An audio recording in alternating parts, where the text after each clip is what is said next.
არანაირი საკითხი არ არსებობს ამ კანონმდებლობასთან დაკავშირებით, საარჩევნო კანონმდებლობაზე მაქვს საუბარი, რომელიც რაღაცა განხილვას შეიძლება დაექვემდებაროს, ყველას მოუწოდებთ, რომ მოემზადონ არჩევნებისთვის ისინი, ვინც მიიღებენ მონაწილეობას, თორე წინ არის საკონსტიტუციო სასამართლო. დემოკრატიული არჩევნების ჩატარების ნაცვლად პარტიების აკრძალვა. ეს არის ქართული ოცნების პასუხი ოპოზიციისთვის. იმ დროს, როდესაც ოპოზიცია ქართული ოცნებისგან საარჩევნო წესებზე შეთანხმებას და ხალხისთვის თავისუფალი არჩევნების უზრუნველყოფას ითხოვს. ქართული ოცნება პასუხობს, რომ მათ მაინც აკრძალავს. და შეიძლება იქ აღმოჩნდნენ პარტიები, რომლებიც უბრალოდ არაკონსტიტუციურად გამოცხადდნენ, არ ვიცი უნდა დაველოდოთ სასამართლოს განაჩენს ამ მიმართულებით, ხოლო ვისაც ექნება იმის საშუალება, რომ არჩევნებში მიიღოს მონაწილეობა, ჩვენ ვურჩევთ, რომ საზოგადოებასთან დაიწყონ მუშაობა, დადიან სხვადასხვა დედაქალაქებში, დავალებების მისაღებად, დადიან სხვადასხვა საელჩოებში. რა გეგმით უნდა იმოქმედოს ოპოზიციამ? უპარტიო პოლიტიკოსები ფიქრობენ, რომ ბოიკოტი არ არის გამართლებული. იმ დროს, როდესაც ყველას დაჭერით ემუქრებიან და დიქტატურა ფორმდება, ოპოზიციამ უნდა მიიღოს ყველა ინსტრუმენტი, რომ ამ პროცესს შეეწინააღმდეგოს. ბორის ჩელე-ყურუამ ამის შესახებ ინგა გრიგოლიას რეაქციაში ისაუბრა. ნებისმიერ შემთხვევაში საჭიროა, რომ ყველა რესურსი გამოიყენო, რაღაცა მსხვერპლის როლში არ იყო, ყველაფერი ხელიდან არ გაუშვა და ყველაფერი არ დატოვო. შესაბამისად, დღეს დღევანდელი გადმოსახედიდან, შექმნილი სიტუაციიდან და კონტექსტიდან გამომდინარე, ვფიქრობ, რომ პარლამენტის ბოიკოტი იყო შეცდომა. ეს არ ნიშნავს იმას, რომ ყველა პარლამენტში უნდა შევარდნილიყო აქციების დროს, თუმცა ის უამრავი ბენეფიტი და პრივილეგია, რომელიც ქართველმა ხალხმა საკუთარი ხმის მიცემით ამ არჩევნებზე მიანიჭა ოპოზიციას, ჩემი რწმენით უნდა გამოიყენებინა. არა ბოიკოტს, მზადება არჩევნებისთვის და მოქმედება ოცნების დასამარცხებლად. ამ გეგმას უჭერს მხარს ძლიერი საქართველო. ლელოში ფიქრობენ, რომ ახლა ყველა ფრონტზე მუშაობა საჭირო, რადგანაც ოცნების დამარცხება სხვა გზით შეუძლებელია.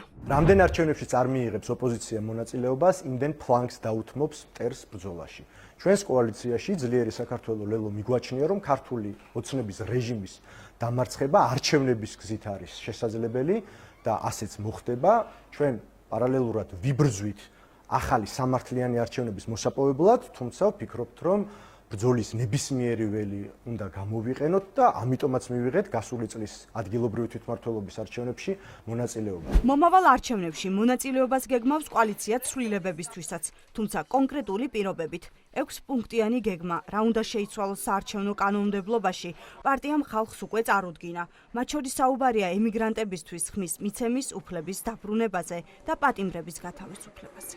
თუ ვინმეს უნდა არჩევნები ამ ქვეყანაში, ეს არის კოალიცია ცვლილებისთვის. კოალიცია ცვლილებისთვის არის ყველაზე დიდი პროდასავლური პოლიტიკური სუბიექტი ამ ქვეყანაში, ამიტომ ჩვენ გვინდა არჩევნები, ოღონდ ჩვენ გვინდა თავისუფალი და სამართლიანი არჩევნები და არა ლოჯისტიკური რუსული სპეცოპერაცია, რომელსაც ბიძინა ივანიშვილი დროდადრო ატარებს ხოლმე.